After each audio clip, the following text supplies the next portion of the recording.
لکه خنجر مې د زړګي نه خپل نظر وباسي لکه خنجر مې د زړګي نه خپل نظر وباسي او یار د نظر په تیغ په زړونو کې پرهر وباسي او ستا په اورونو کې که سوځمه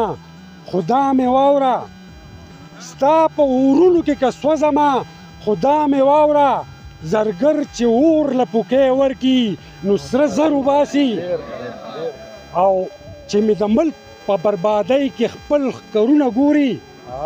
چې مې د ملک په بربادۍ کې خپل ښکرونه ګوري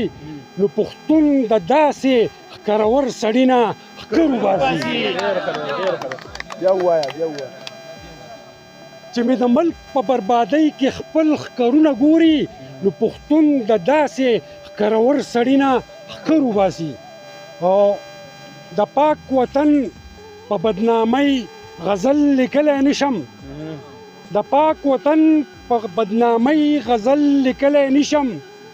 د مسلمان په بېبسۍ غزل لیکلی نشم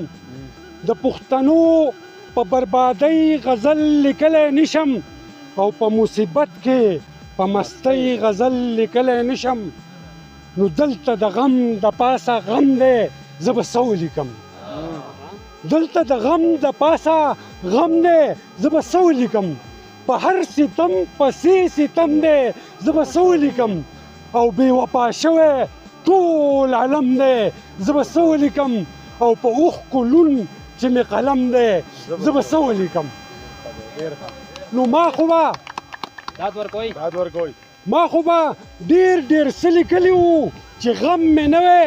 او غم به مې هم نه و ملګرو چې صنم مې نه وی او چې رسوایي د پښتون قام په ټول عالم مې نه وی نو قلم په خوله شم چې په غم کې لیکل څنګه کیږي او د ورور په لاس باندې د وروڼو وجل څنګه کیږي او د زړه په سترګو او په درد کې خندل څنګه کیږي نو یو خوا ظالم زما د قام په ککرۍ ناست دی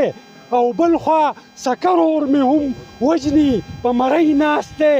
او نن مې ساده پښتون په داو د جوارۍ ناست دی او دشمن له جوړه تماشه ده په بلۍ ناست دی نو هر یو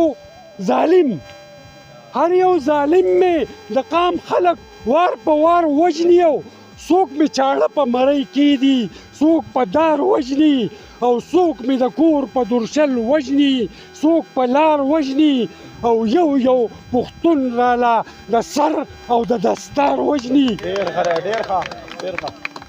نو غوښې مې مه خوره اشنا زه د دې دپاره نه یم خپل ټپوسانو ته دې ووایه مرداره نه یم او زه خو لوی قام لرم بې روره او بې پلاره نه یم او چېرته میدان کې تښتېدلی د ګزاره نه یم نو ستا په نظر کې زه وحشي یم